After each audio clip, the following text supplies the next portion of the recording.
waktu itu. Pakai kunut. Maka heran.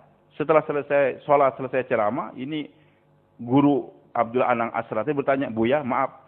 Dulu Buya kayaknya seperti mengeritik orang yang pakai kunut nih. Ya. Tapi sekarang kok Buya Hamka sholat pakai kunut.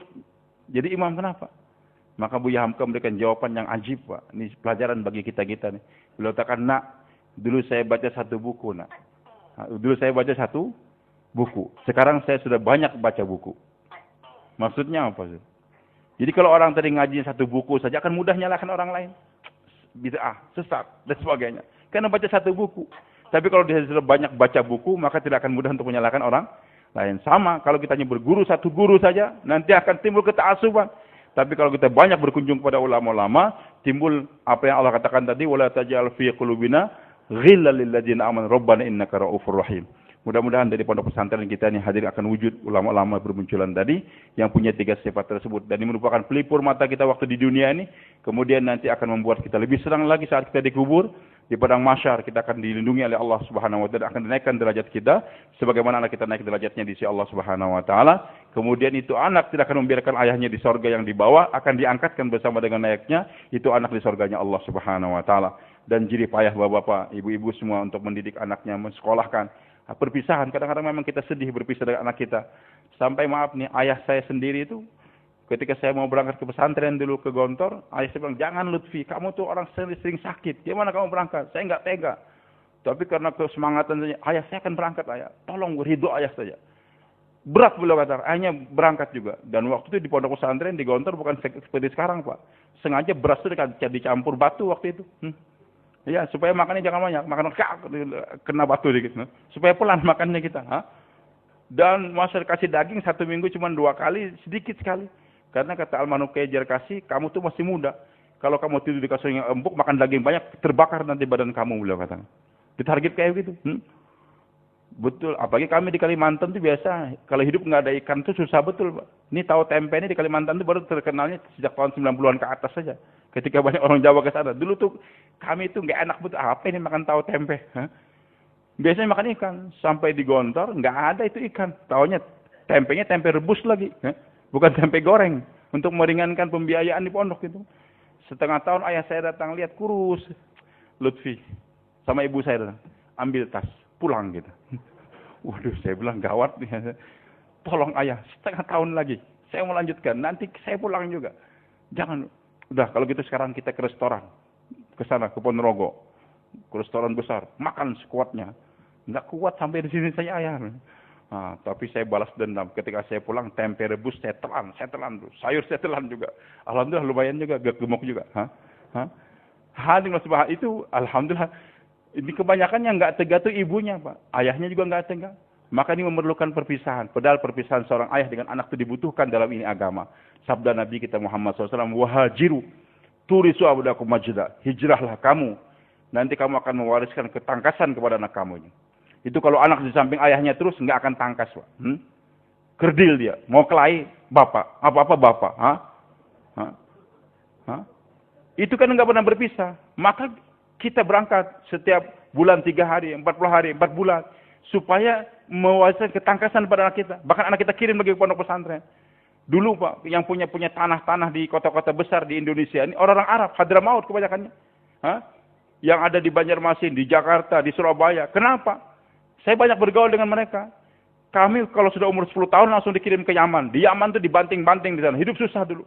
Setelah umur 20 tahun, 25 tahun baru dikembalikan ke Indonesia. Ternyata mereka yang pegang ekonomi di sana. Makanya jalan-jalannya ada Sah Abdad, Sah Al-Asar dan sebagainya. Ini kebiasaan. Hadir Allah. Jadi perpisahan antara ayah dengan anak ini dibutuhkan. Supaya apa katakan Nabi ini? Wahajiru turisu abnakum majdan. Jadi al-majad. Kemuliaannya akan didapatkan oleh anak kalau sekiranya sudah biasa berpisah dengan orang tuanya. Kemudian juga perpisahan antara ibu nih, kaum ibu yang di belakang. Terasa berat kita. Apalagi ibu lebih berat lagi untuk berpisah dengan anaknya. Jangan khawatir. Justru keikhlasan seorang ibu melepaskan anaknya tadi, ajib. Kemarin ulama telah menjelaskan. Ibunya Nabi Musa sayang betul kepada Musa alaihissalam. Tapi aneh. Dan dia tahu ini kezaliman Fir'aun akan bunuh anaknya tadi. Maka Allah katakan, arji'i. Susui itu kaum anak. Fa'in khifti, kalau kamu takut, Alqi fil yam, lemparkan dia ke laut. Loh, kok gimana? Suruh nyusuin, kalau takut malah dibuang di laut. Berat seorang ibu. Tapi Allah kata alqi fil yam, wa in khifti fa alqi fil yam, wala takhafi, inna radduhu ilaik. Nanti berkat kamu mau berpisah dengan anak kamu tadi, serahkan kepada aku. Nanti kami akan kembalikan kepada kamu. Bukan dikembalikan biasa saja sebagai manusia biasa. Waja'iluhu minal mursalin. Nanti kami akan jadikan anak kamu sebagai seorang rasul. Jadi kalau seorang ibu tadi berat berpisah dengan anaknya, mau dikirimkan pondok pesantren, nanti itu anak akan dikembalikan oleh Allah sebagai dai-nya Allah Subhanahu wa taala. Jadi nggak mungkin anak ibu akan menjadi ulama besar, akan menjadi kiai, akan menjadi dai kalau ibu sendiri malas untuk berpisah dengan anaknya tersebut. Sayang nak, nggak usah berpisah dengan ibu nak, jangan jauh-jauh. Nanti kalau sudah pondok pesantren baru 2-3 bulan telepon, Bu, sakit Bu di pondok gatalan Bu. Begitu, pulang aja nak, nggak apa-apa nak. Kan aku sudah bagi tahu kamu jangan mondok. Ini ibu yang konyol kayak gini nih Pak. Tadi saya ceritakan dari pagi maaf di Kerincing tadi. Saya punya anak cuma satu Pak. Dari istri almarhumah yang dulu pernah mondok di sini juga 1 tahun waktu saya tinggalkan. Meninggal dunia. Doakan mudah-mudahan Allah angkatkan derajat beliau. Alhamdulillah sudah dapat ganti lagi. Almarhumah sudah siapkan kader sebelum beliau meninggal. Sehingga 5 hari meninggal sudah langsung kawin dengan santri dia. Bentar lagi melahirkan insyaallah. Mudah-mudahan punya anak 25 orang. Target saya memang 25 gitu Pak. Tapi ajib kata Kiai tadi, orang tuh kalau sudah niat nanti Allah wujudkan. Berkat dia niat, nanti anak cucunya dibanyakan. Berkat saya niat begitu, anak 1 tapi dikasih santri akhirnya hampir 1000 sekarang. Dulu nggak punya santri, itu berkat niat. Anak 1 saja. Karena ibu jangan berpisah lama, akhirnya diajarin di rumah, tapi sekolah SD juga. Cuman ketika kelas 5 SD sudah aktif pramuka aktif. Nanti kalau naik bendera, dia yang naik bendera dengan teman-teman di kantor gubernur. Saya bilang sama istri saya, Dek, gawat nih. Anak kita sudah pandai naik bendera. Nanti kalau terus SMP, SMA, jadi paskibraka dia. Narik bendera di Istana Negara 17 Agustus kan. Sementara saya bayang di Kebun Jeruk Jakarta, anak sedang narik bendera di Istana Negara. Wah, malu betul. Terus gimana? Ya kita pondokkan anak kita. Kamu sedia enggak? Berat istri saya tuh. Tapi kan utama targib, alhamdulillah. Ya kita berangkatkan. Kita berangkatkan. Pertama waktu itu kita bawa ke Kediri. Ya, di Semanding Tertek. Kiai Musin, muridnya Kiai Arwani. Setelah sampai di sana 3 hari, istri saya nunggu. Saya berangkat keliling. Setelah 3 hari selesai, saya ambil istri saya. Ketika mau berpisah, anak nangis. Ibu juga nangis juga di balik cadar tapi. Saya ngerti. Tapi alhamdulillah itu Kiai Muhsin punya falsafah ajib. Dia katakan, Ustaz, biasa Ustaz. Itu anak berpisah dengan ibu itu masing-masing nangis itu biasa, beliau katakan. Tapi hasilnya baik nanti. Itu seperti falsafah pisang, pohon pisang. Itu pohon pisang ketika tumbuh, kan di sampingnya tumbuh juga anaknya kan. Maka pisang pantang mati tanpa meninggalkan anak. Begitu. Cuman beliau katakan, ini barangkali bapak-bapak di sini lebih paham.